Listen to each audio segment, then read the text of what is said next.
Hey there, my name is Russ Lagan, and you are on the Big Agent Meeting. It is 11 a.m. Eastern Standard Time every Friday, and today I am video recording from a remote location. You might be like, Russ, what in the world did you do to your whiteboard? There ain't no whiteboard here, so let me give you a little show here. This is the Yellowstone River, and I'm actually standing on a dock on the edge of the Yellowstone River. We've got mountains in the background, and if you go all the way back that way is where the entrance to Yellowstone Park is. So I'm here live for an event tomorrow and Saturday, and I figured, what more could I possibly do than record the show live from the Yellowstone River? It's once in a lifetime opportunity, and I thought, man, if I can get Wi-Fi, I'm here. So here's where we're recording from. So let's start off with the show, Market Minute. Today, I want to make sure you're clear that we've been talking about knowing your numbers and knowing your metrics. One of the things that changed recently, last month to this month, last month, NAR was saying we're on track for about 4.26 million home sales for the year of 2025. Last month, about a week ago, just came out. The new number is actually back down to a little over 4 million, 4.03 million again. So this is a fluid number, and it's adjusting based on the month-to-month numbers that happen every single month. So it's super important that you have a resource for that. And I want to out my resource. I typically will pull this off of NAR Research. So if you go on Facebook, find NAR Research. They've got a little group there, and they post this data on a monthly basis. So people ask me all the time, Russ, where do you get this stuff and stay updated? I just watch it on Facebook, and every time it pops up, I make sure I take a screenshot of it so I have it in the back of my mind. So when people are asking me what's really going on, where are we at now, it gives me the ability to actually spit those numbers out. And by the way, we are currently right now tracking for 4 months supply of homes on a national level. So we're still sitting as a seller's market in a lot of places national. Funny enough, I was in Portland the other day, and we were talking through these numbers. Just on Tuesday this week, we were talking through these numbers and how to understand what your numbers and metrics are. The great news is there's a lot of really good things that are still going on in the market, and regardless what the market's doing, there's a way for you to be successful. So there's your Market Minute. Make sure I'm reminding you to know your numbers. We're tracking for about 4 million homes again sold this year. So that means it's pretty much going to be a lot like it was last year. So if last year was tough for you, you're going to have to change something. If last year was a good year for you, keep doing what you're doing. This is the time when agents that are doing the right stuff are stealing market share. So this is a moment of opportunity for you, and I want you to see it like that. All right, so there's Market Minute for now. So next up, we have Ian Wheatley with KGCI Radio. Ian Wheatley, take it away, brother. Hey there, thanks for checking in. A big thank you to you and everyone who's been listening, whether online, on demand, or on that always free KGCI Real Estate On Air mobile app for iPhone and Android. Last month alone, 14,000 listened live to the stream or downloaded a podcast, and those are agents across the U.S. and Canada that are tuning in each week to sharpen their skills and grow smarter. And if you haven't joined them and you're watching the Big Agent Meeting right now on YouTube, on the eXp Realty YouTube channel, scan the QR code. And if you're listening to the Big Agent Meeting right now, that's streaming at realestateonair.fm or on our always free KGCI Real Estate On Air mobile app, well, you already know. Well, coming up right after today's Big Agent Meeting, we're going to be diving into this week's Friday Focus. And this is one you're not going to want to miss. We're going to be digging into how to nurture and convert high-value leads. It all kicks off with a replay of this past Tuesday's Real Estate On Air Live, where I got to sit down with eXp Realty agent Shane Carvalho as we talked about building trust, qualifying for the long game, and what actually works with a VIP prospect. So if you've got leads in that database, you're wondering who's worth the follow-up or to the extent of the follow-up, this is the one worth following up on. That kicks off 6 straight hours from more of the industry's best, from touches to referral programs to events and more. We got insights from Ricky Caruth, Nolly Williams, Ali Garced, Shelby Johnson, just to name a few, and many others who are weighing in on how they handle their top-tier prospects and clients. So if you're ready to level up, just search KGCI wherever you listen to podcasts or scan the code and listen live to KGCI Real Estate On Air. All right. Thank you very much, Ian Wheatley. Appreciate that KGCI update again. Make sure you jump into KGCI. Check out what's going on. There's always something worth listening to on KGCI Radio. And next up, I recorded a special session standing right here yesterday with the one and only Kelton Coverdale talking about the new co-sponsorship. Co-sponsor just went live yesterday, May 1, and I did a recorded special session with her talking about what co-sponsorship is. So if you don't know what that's all about, stay tuned. Coming up next, co-sponsorship with me and Kelton. Roll the video.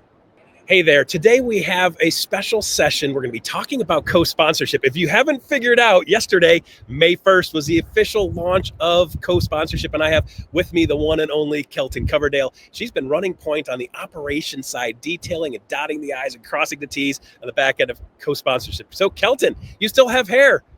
I still have hair. We live to tell the tale. Anytime we launch something new and big and exciting, there's a lot of moving parts that go on in the background. I want to just say thank you for all the hard work you've done on this. I know you and I have been working and collaborating together to make sure we get all the parts and pieces, and we'll never get it 100% right, but we got a pretty good start to this, don't we? Feeling good about it. All right, good. So part of this was I shot a video to explain co-sponsorship. So what we're going to do is we're going to roll that video, because I don't have my whiteboard behind me. We're going to roll that video so you guys can see what co-sponsorship's all about. And then Kelton and I are going to give you some more details and information on some of the things we should be doing and some of the things we shouldn't be doing. So let's roll that video.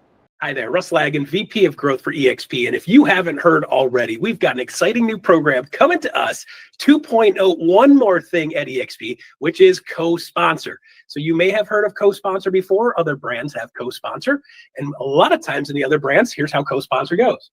Steve decides he wants to join the brokerage, and he really likes Michael. Michael and him go way back. He loves Michael, but man, Olive's got some amazing stuff that she's doing that Steve would like to learn. So in a typical co-sponsor scenario, you'll have a 50-50 split. Each one of them gets half of the revenue, right? Or in one of the other brands, you've got a 45% split, 45% split, and then 10% goes to the company. Not that those are bad, but EXP looks at that kind of stuff and says, hey, we can next level this. Watch this, y'all. So here's what happens with Steve. Steve comes in with that same scenario, and it could be, I want to work with somebody else because they've got cool stuff, or I want to work with somebody else that's local. This gives you the opportunity to partner with anybody in the whole company, as long as they're not within your own immediate 7 levels. So that means pretty much everybody is fair game. So with this being said, Steve says, I want to hang out with Michael. I really like that guy. He's going to name Michael as sponsor. He's going to name Olive as co-sponsor. So what happens now is Olive takes up what would have been the level 1 position. So that rev share doesn't really change. No more dollars are going out, no more dollars are going in. It's the exact same thing. So it makes it so this is sustainable and doesn't break our rev share model or change it. Nothing changes in the dollars going out.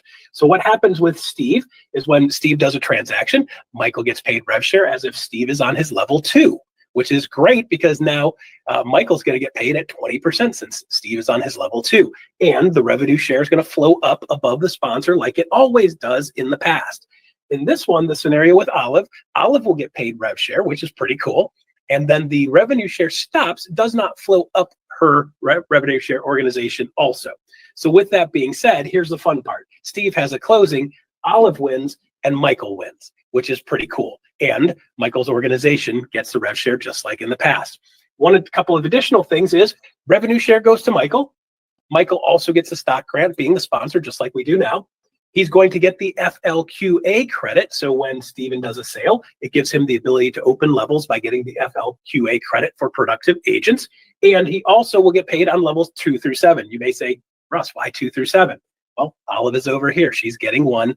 He's going to get paid on 2, 3, 4, 5, 6, and 7. So if somebody pops in down here on level 8, he doesn't get paid, just like it is now. The cool part is Olive now, she's going to get rev share, which is pretty cool.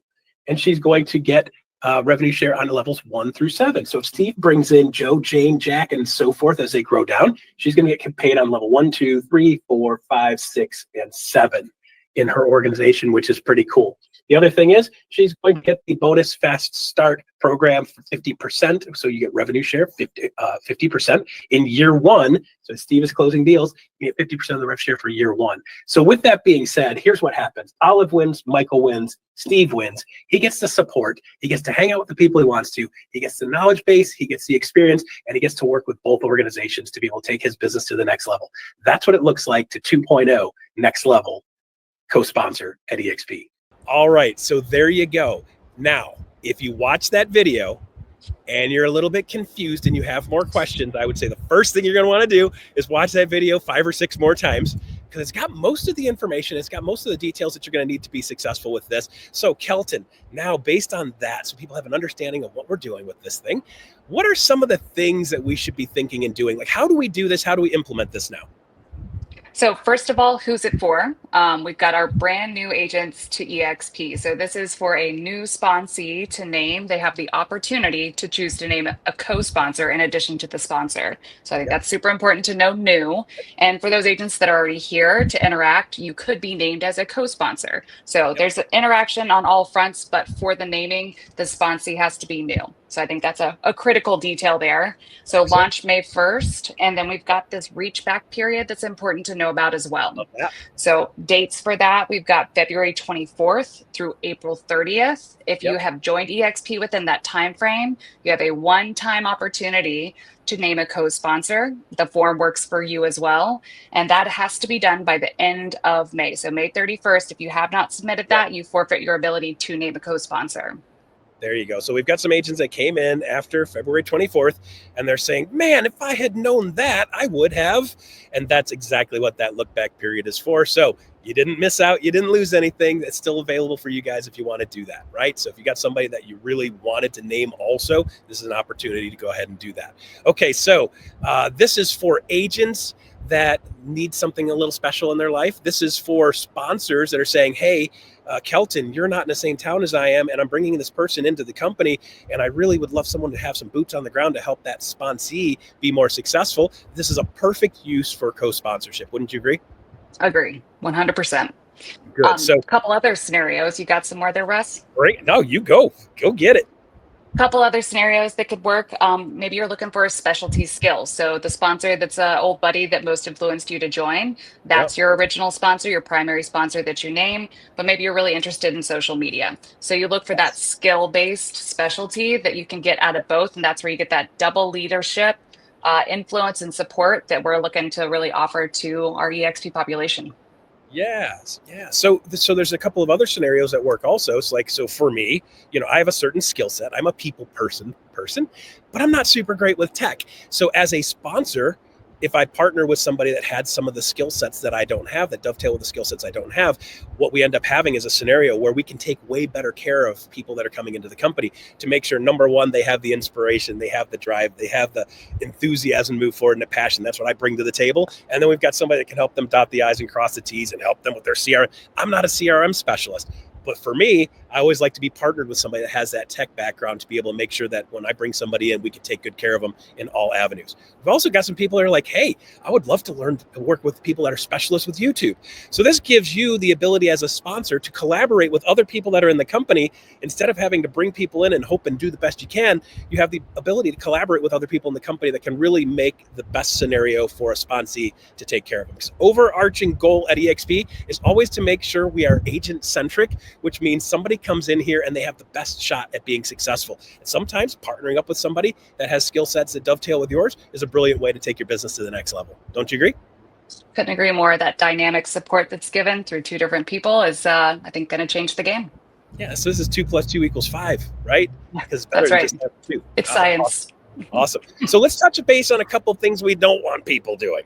Okay, I'll start with one that I've seen a couple, and we've shut down a couple of these. Mass emailing people that are not in your world, in your sphere. Now, if you're going to send a mass email to your people that have opted in so that they are expecting this and they've said, yes, I want you to communicate with me. If you want to send something to them, totally fine.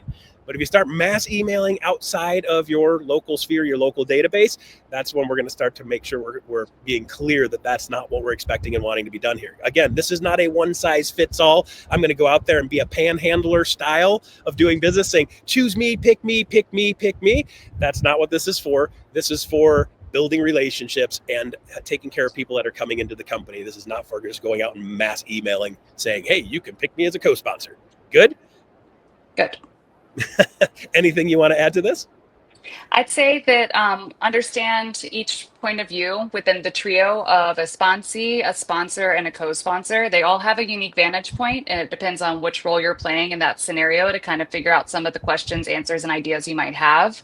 And this is really sponsee led. So the sponsee has to make that call to add in that co-sponsor and to name that sponsor. Yeah. They dictate that action, and the expectation for best practices is that if you are named, if a sponsee is naming you, that there's already a communication that's occurred. So those three people, they already know each other. They understand each other's skills. They're looking for that trifecta of what's going to really support.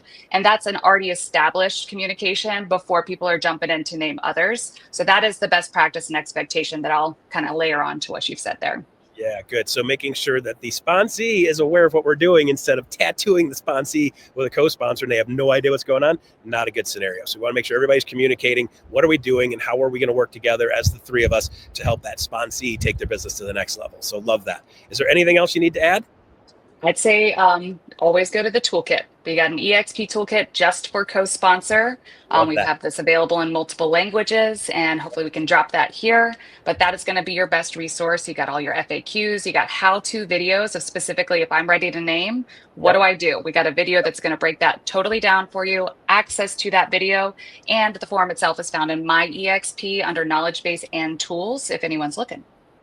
All right, great. So that is exptoolkit.com/co-sponsor. That's where you can find the toolkit. It's got all the details. It's got FAQs, frequently asked questions. It tells you guys you're going to have questions. We've already got the answers already built in there. And if you see something is missing in there, don't hesitate to reach out to us and let us know if there's something we need to add. There's a couple of different videos that you can use to help explain it. The video you just saw is in that toolkit, so you can watch that again 15 more times if you want. And then if you guys get stuck and you need to talk it through, we have a whole growth team, every one of our regional directors, and of course myself, Amy Weaver, Frank Panunto, Tony King, VP, senior VPs at the growth team. We're here to help you guys make sure we can leverage this for you guys to have the most success and take agents' businesses to the next level. This is 2.0 for EXP, taking it to the next level to help make sure we bring everybody into this company and they get what they need out of the experience being with EXP. So Kelton, thank you for being the tip of the spear on the ops side. That's been beautiful working with you. You're one of my favorite people and you are a lovely human being in addition to that. So thank you for being you.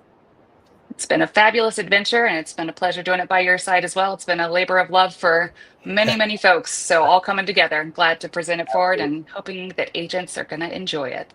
All right. We appreciate you and your team and everything they've done for co-sponsorship. So there you go. Co-sponsorship is live as of yesterday. Take it to the next level. Grab somebody and do more business and collaborate. We'll see you on the other side. All right, so there you go. That's what co-sponsorship is all about. So if you've got questions, jump into that toolkit, take a look at the toolkit, make sure you get as much information as you can because knowledge is power. We want to make sure you guys are utilizing every tool we can to help you take your business to the next level, particularly in attraction with EXP. So next up, we have the one and only Leo Pareja. Actually did an interview with JP Villanueva. Close, right? And they did an interview. So let's roll that interview. Well, I'm excited to be here with JP on BAM and share a little bit about his journey. JP had a remarkable 2024 with 102 closed transactions as a solo agent, 70 million plus in volume. That is extremely remarkable. The per person productivity in Canada for 2024 was 7.4. So just have some context there. Our Canadian agents are more productive than our U.S. agents. Our per person productivity was sitting at 5.4, which, by the way, is better than Century 21 and Coldwell Banker, a lot of the people we compete with here in the U.S. But in Canada, we have more productive agents on a per person basis. But you are over 10 times more productive than the average agent in our company. So tell us a little bit of 2024, what your business looks like. And, for an agent watching from the U.S. or Canada or any part of the 23 other countries outside of North America, who want to be like JP when they grow up in their business. Talk to us about how you went from, the early days to where you're at now. Yes, thank you, Leo. First of all, thanks for having me here. I'm proud to be an EXP agent. I've been in the business for 4 years now, and I'm from British Columbia, Canada. What I can share to agents out there that are starting and wants to do on a high production level, it all starts with your goal and what you really want to achieve in life. I always tell this to any agents and all the people I talk to, not just realtors, and having a positive mindset. Whatever results that you want to achieve, regardless if it's health, if it's faith, if it's money, if you want to have like a nice car or a nice body, it all starts with that thought. And if you have a goal and a result that you want to achieve, then the formula is simply just thoughts, actions, result.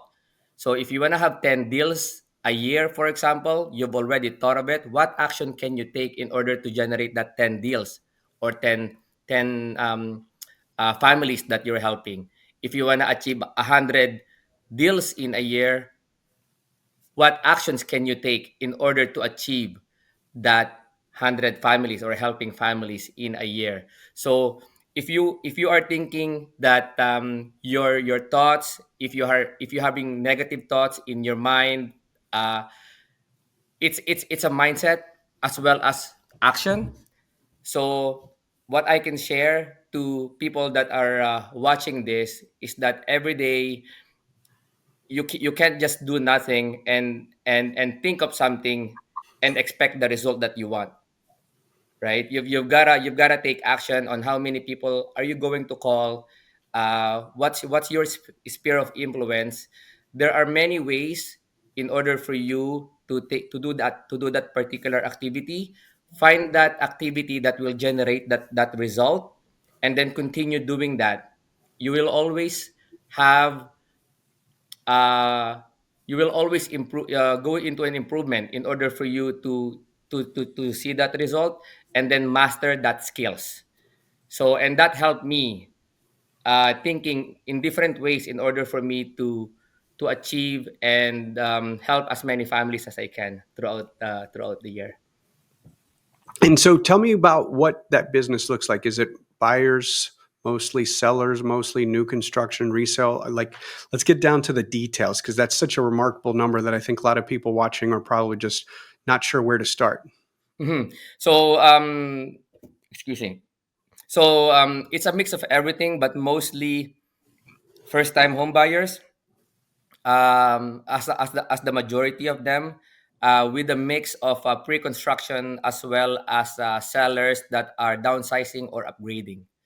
So there are others that would wanna buy their first home, and of course, it just grew from there because once you help a family, then the next way of to continue your activity is to ensure that they are happy with your service. And once they are, then definitely you would host like a blessing event so that you can be introduced to their friends and families.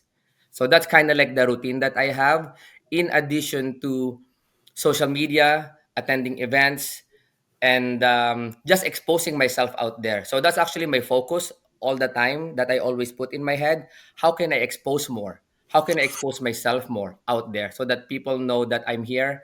I'm your trusted real estate agent that you can ask any questions in regards to real estate. So walk me through your day because I love what you're talking about. You sound like you're very methodical. So if you were to time block, which I'm assuming you do, what does a day look like in JP's world? It's a boring day as always. Most successful people are. Let's talk about the And details. yes. So I always start my day with just being grateful that I learned from other top producing agents that I listen to on videos like this. Always be grateful. Always be happy and thankful that I woke up. I had my families, my wife, my kids, and and then I it's not easy to eliminate checking on social media right away, but I'm trying to eliminate that at some point now. So after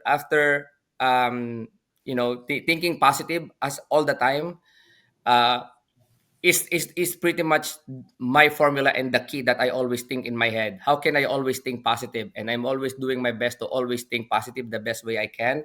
Then after that, then I look through my task. I look through what I did yesterday, and then I write down what I need to do for today. Those activities on who can I call today, who can I help today, and go through these um, activities that I need to do in order for me to help and grow more. So I always do social medias.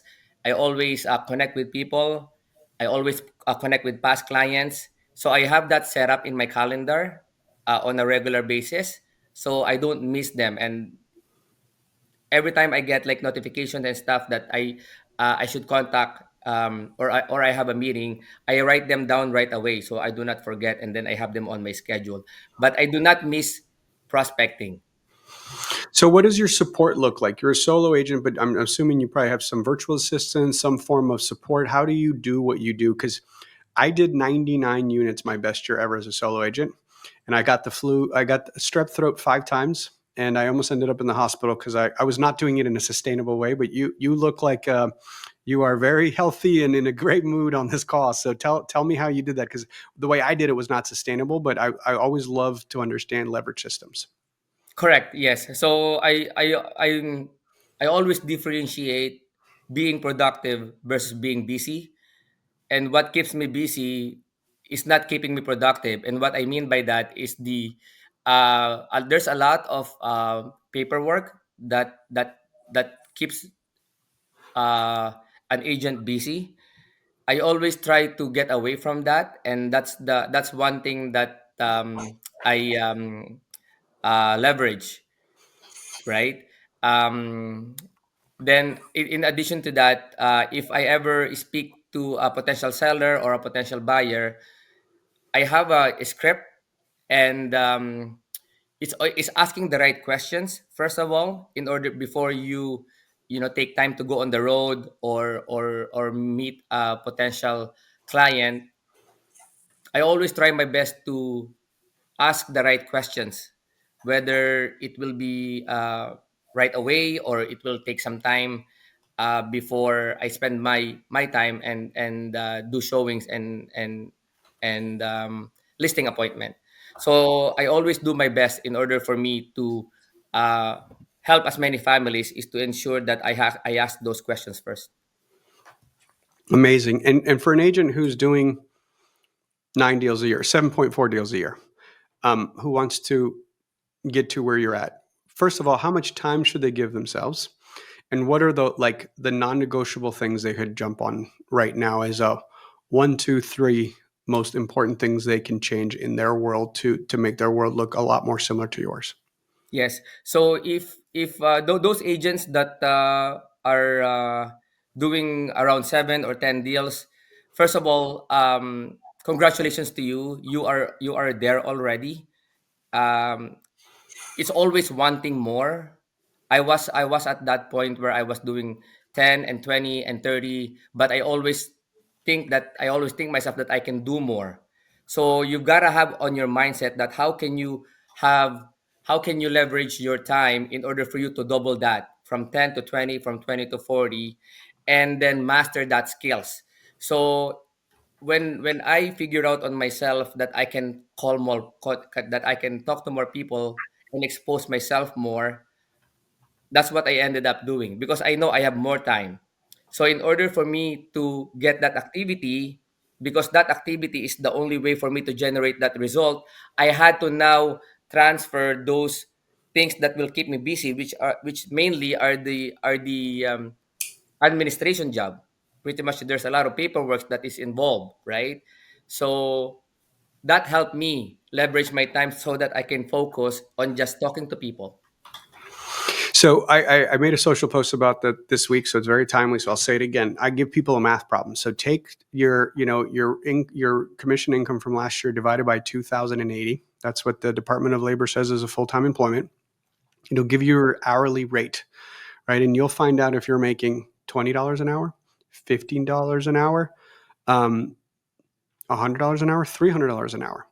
And once you understand what your hourly rate is, self regulate what activities you're doing yourself, right? And if you're doing $10 an hour work or $20 an hour work, you need to outsource that, whether it's a virtual assistant or an AI tool or some system or process.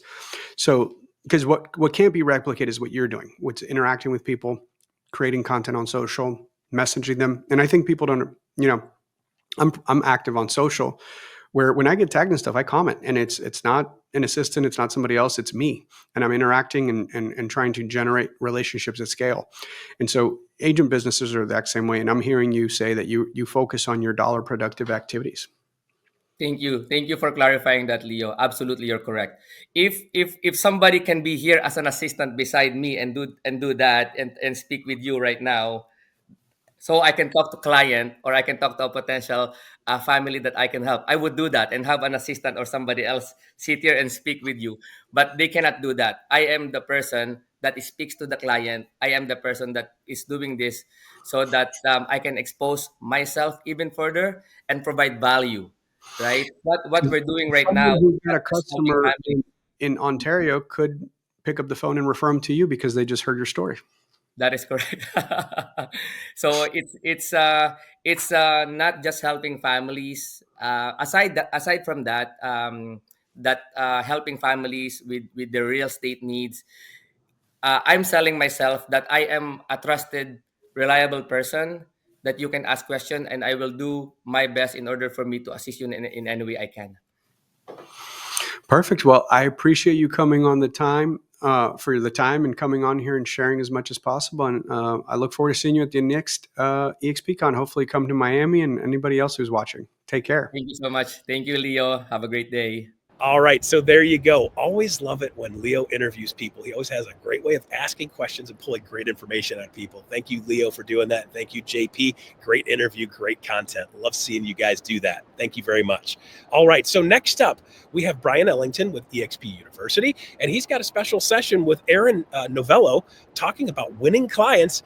Let's roll that video now. When it came to your production in social media, I want to put it in the context. I'm sure you probably did other forms of lead generation as well. Was social media complementary to those, or was it distinct and standalone in itself? Yeah, well, it's actually quite interesting because the main mechanism that I use to grow and build my real estate business and scale it through listing property in high volume was going directly to the consumer. So it was from a form of marketing, telemarketing. And I would prospect 3 hours a day, 6 days a week. And that is effective. I mean, it works. Now there's technology that makes that, a little bit more challenging, but there's ways to do it and be in alignment with the rules. And it's still effective and it's very efficient. The issue with it is that it doesn't scale. Yeah.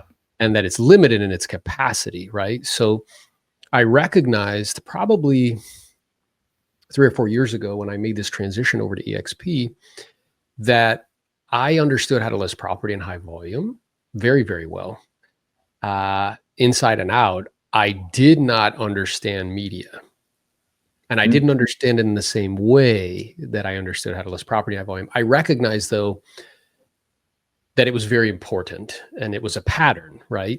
Tony Robbins lets us know that if you want to produce favorable outcomes, there's a couple skills you have to possess. One is being able to recognize patterns. But then the second is once you recognize them, is have the courage to use them. And I think we're at this unique place, right, where the vast majority of agents understand that media is important, but there's no clear, concise strategy and approach. So what we do is we do what we kind of have been sort of taught to do in a way, which is we're still doing media on the social graph. So I'm old enough and you're old enough to remember that when Facebook came out, it was completely predicated on the social graph. So meaning they would show me, if Bryon was my friend, they would show me what you were doing. That's right. Well, then TikTok comes around 7 or 8 years ago and they introduced the interest graph. And that's different. Now, what's really cool and why the interest graph is superior to the social graph is because what Aaron thought was cool when he was 20 is different than what he's interested in when he's 40. That's right. So that means that it evolves and changes with you, and it only shows you what you're interested in, right? So as a response to this, what we see happening is that Instagram comes out with Reels and YouTube comes out with Shorts, and those are based on the interest graph. So what I see the vast majority of people doing is they're still doing the social graph when it's the interest graph. And it's completely different, right?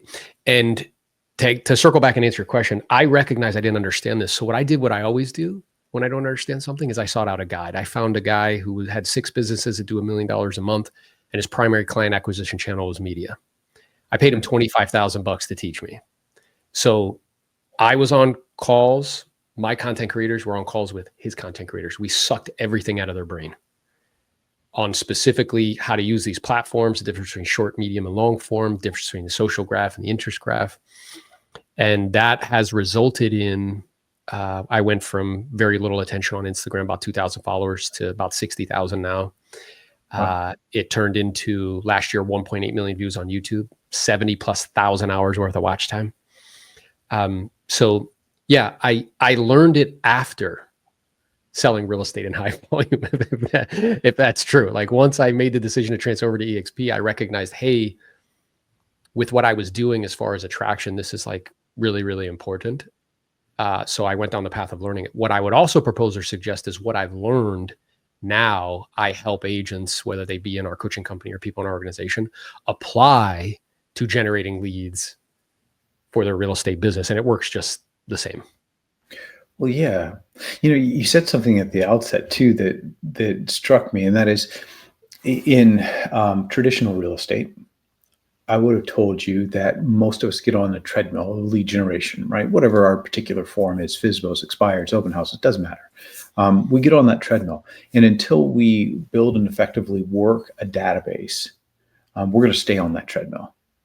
A database allows us to take the people that we're meeting, which, by the way, the vast majority of people that we meet through our lead generation efforts are going to be future need people, not immediate need people. Mm-hmm. And it allows us to take those people, put them into an effective system that keeps us top of mind.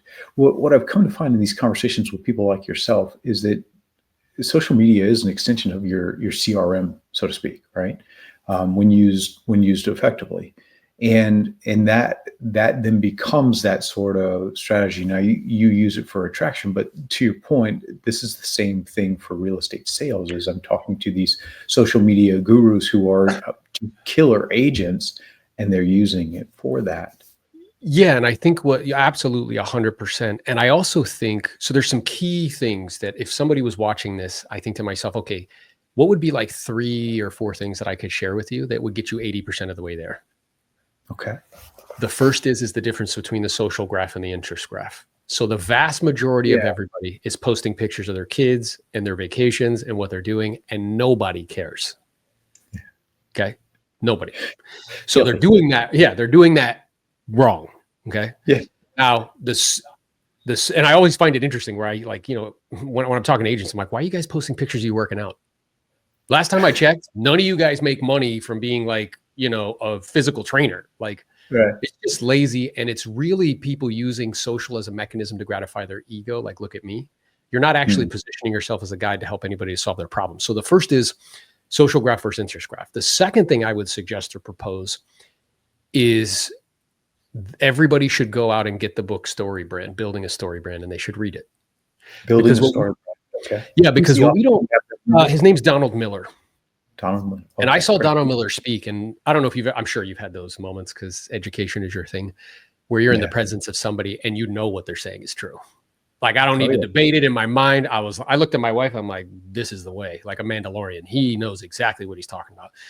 So I studied it and began teaching it, to others and implementing it. And the proof is in the progress. I'm seeing what's happening for me. So what we don't recognize is that we live in a world where distribution's free. Distribution there used to be gatekeepers of distribution. So like, what would it take for you to get on TV? Well, you had to be exceptionally talented and you had to be super lucky and know somebody. I don't need either one of those to be on YouTube. Yeah. Right. And the gatekeepers to get on radio is like very difficult. And now I can have a podcast, right? So distribution's free. And there are also mechanisms to tell stories. And narrative is a construct of reality. We learn because we have the good fortune at EXP to have access to, the Amplify Your Influence, Rene Rodriguez, and he tells us about frames and he tells us about narrative being a construct of reality. Well, these platforms allow you to tell stories. And as such, we need to learn how to become better storytellers. So if you study Story Brand, like we've been telling stories for thousands of years. And as humans, it's the only technology that we possess that allows us to captivate attention for extended periods of time. It's the only thing that we have. And there's a clear best practices for storytelling because we've been telling them for so long. And it follows this trajectory, right? Or this kind of pattern. There is a hero who has a problem that they cannot solve themselves. Because if they could, there would be no story. They find a guide That guide gives them a plan, calls them to action, because heroes don't take action on their own accord. They need to be prompted externally. Then the hero then uses the plan. They get what they want. They avoid what they don't want. So let me demonstrate what I'm talking to you. So like what I'm sharing with you. So Harry Potter, who's the hero? Harry. Who's the guide? Dumbledore. Star Wars, Luke Skywalker, who's the hero? Luke. Yeah. Who's the guide? Obi-Wan. So every story, every book, every movie you've ever watched follows this.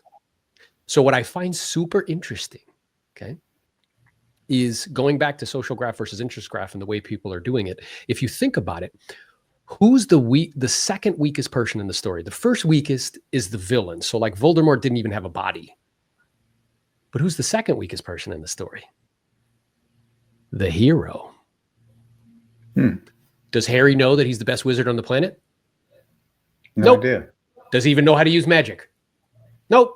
Does Luke Skywalker know that he's the one that's going to save the universe? Nope. Does he even know how to use the Force? Does he know how to use a lightsaber? Nope. Does he make mistakes all the time? Yes.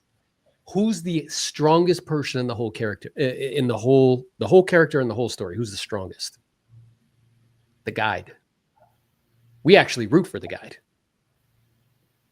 So what I find super interesting, and this is a major takeaway for everybody, one, social graph versus interest graph. Two, you guys are all positioning yourself as the hero, which is the second weakest person in the story and not the guide.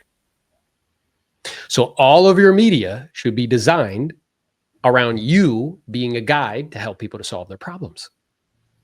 Because when heroes, let's say Bryon scrolling, according to Google, you touch your phone 150 times a day. Huh. Text messages, checking your calendar, emails, whatever. And a small portion of that, maybe like an hour, sometimes more, will be on social platforms. Okay. So when you're going through and you see another hero, because you view yourself as the hero in your own story. Yep, we all do.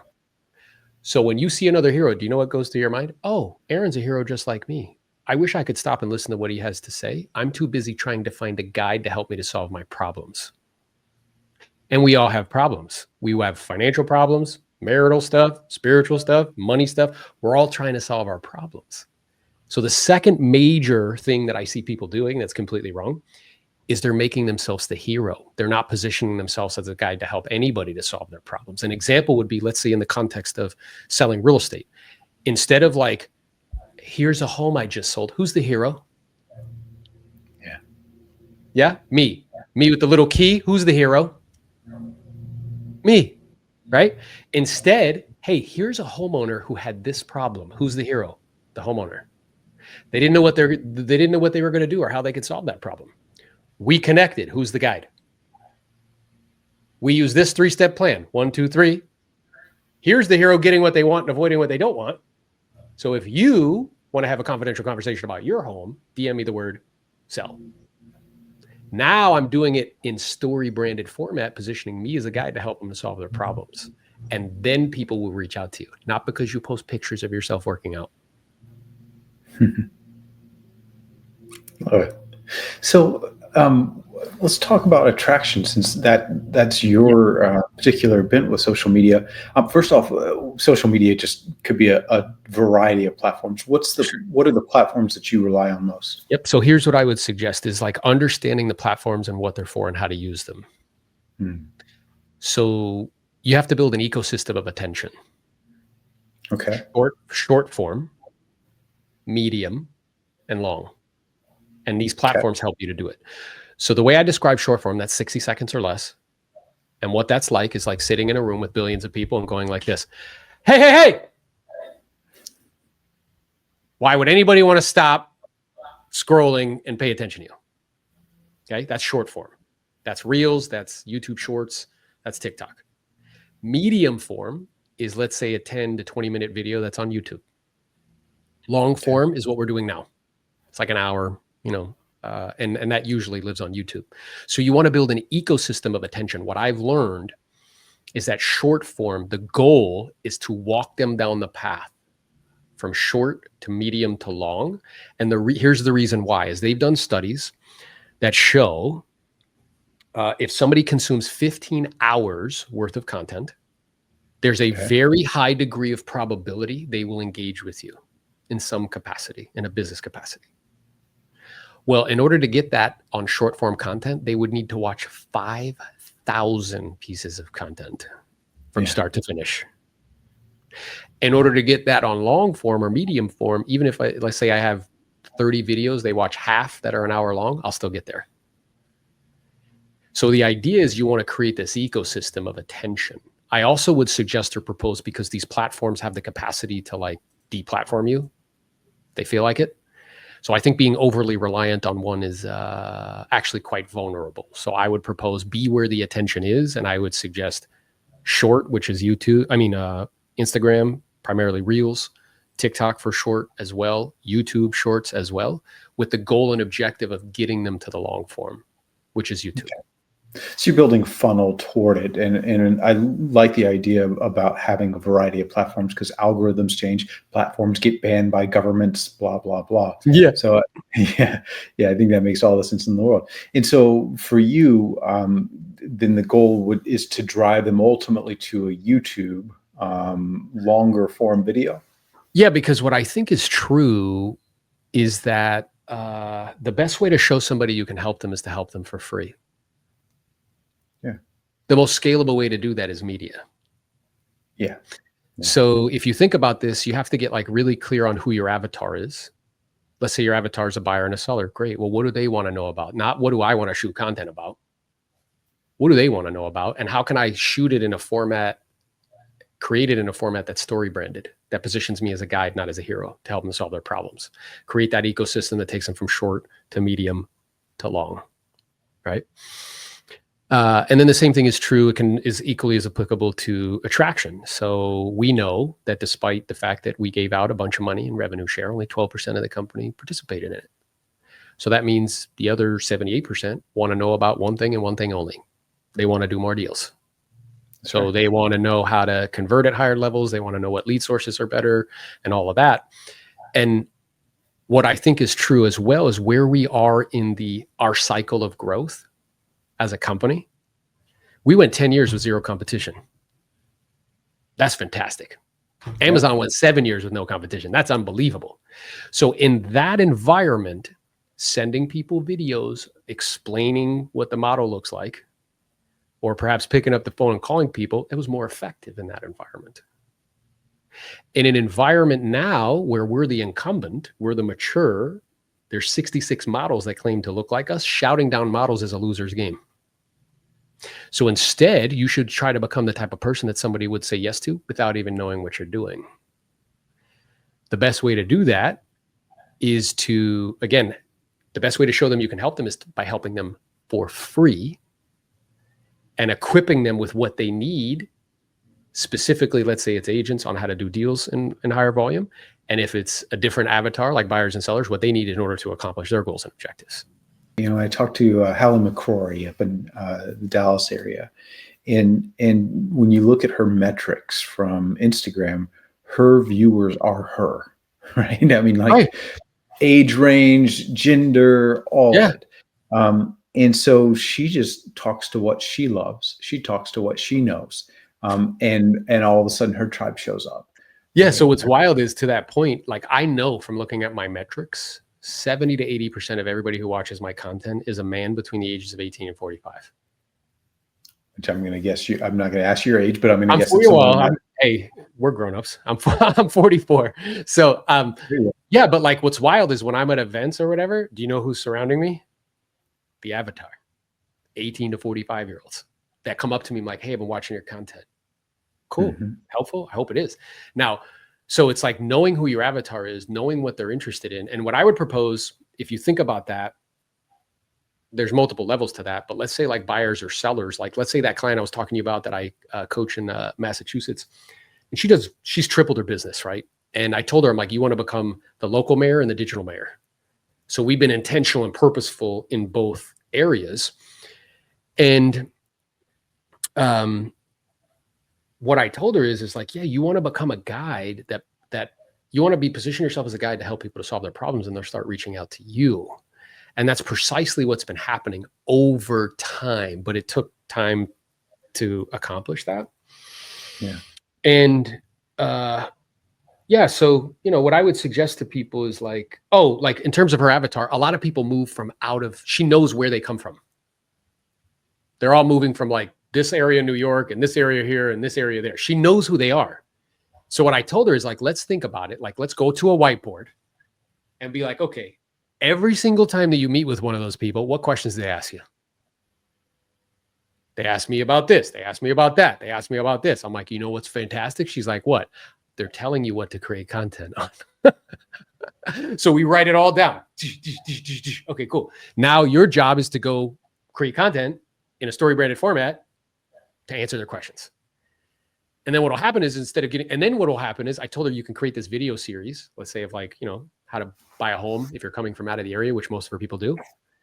Before you meet with them for the first meeting to go show properties, I'd say, hey, Mr. Ellington, in preparation for our time together, what I think would be helpful or useful is if you watch this video series, I'm going to email it to you and text it to you. So that way you're fully equipped and fully prepared, and it can answer a lot of the questions that you'll have that we find that folks who move from out of the area are interested in. And it'll just make our time as effective and efficient as possible. So if you got some time, just check it out. And then it becomes a tool. So not only is it a lead generator, but it helps to be a tool to like make it, more effective and efficient. So I'm clear that in terms of attraction, my avatar is 2 people. Agents doing 0 to 100 deals. They want systems, processes, lead gen, conversion. That's what they need to know about. My second avatar are agents that do a lot of deals but have no time. And they want to learn, how do I reclaim time? How do I do more with less? How do I get time freedom and location freedom? And I can teach them media. I can teach them attraction. I can teach them, the investment side of things. So it's being clear on who those 2 avatars are, and then create content that they want, not you. Not what I feel like, I feel like pontificating on today. Like, no, what specifically does the avatar want to know about? That's smart. All right. I know we're at time here. So thank you for doing this. This has been awesome. I really appreciate it. And how can people get in touch with you, Aaron? Yeah, super easy. Just at Aaron Novello on all of those platforms. And I look forward to the opportunity to interact and perhaps be a guide and be of assistance in some way. All right. Check him out. Check out his channels and then talk to him online as well. Aaron, thanks so much for doing this. Thank you. All right, there you go. Bryon Ellington, always bringing the fire, asking the questions, pulling out the stuff and the secret sauce recipes. Thank you, Aaron Novello, for that. Appreciate all the content that you added. And I'm sure you guys now have something you can add into your business and take your business to the next level this year. So thank you very much for that. We appreciate it. All right, so there's pretty much the wrap for the show. The only thing we've got left is QR code to go through if you guys want to give us an NPS score and let us know how we're doing on the show. We always appreciate your feedback and always appreciate you guys giving us scores. We've been getting a bunch of really great scores lately. So we thank you for that. And we thank you for the feedback. We read them every single week. Make sure we're staying on track, making sure we're adding value to you guys every single week. So with that said, I want to say, signing off from Bozeman, Montana, from the entrance of Yellowstone Park. I'm going to go see if I can find a bear. Watch me on Facebook. If I spot one, I'll make sure I drop a video in there for you. So that's all for today. Stay tuned. Coming up next, iConversations. See y'all next week.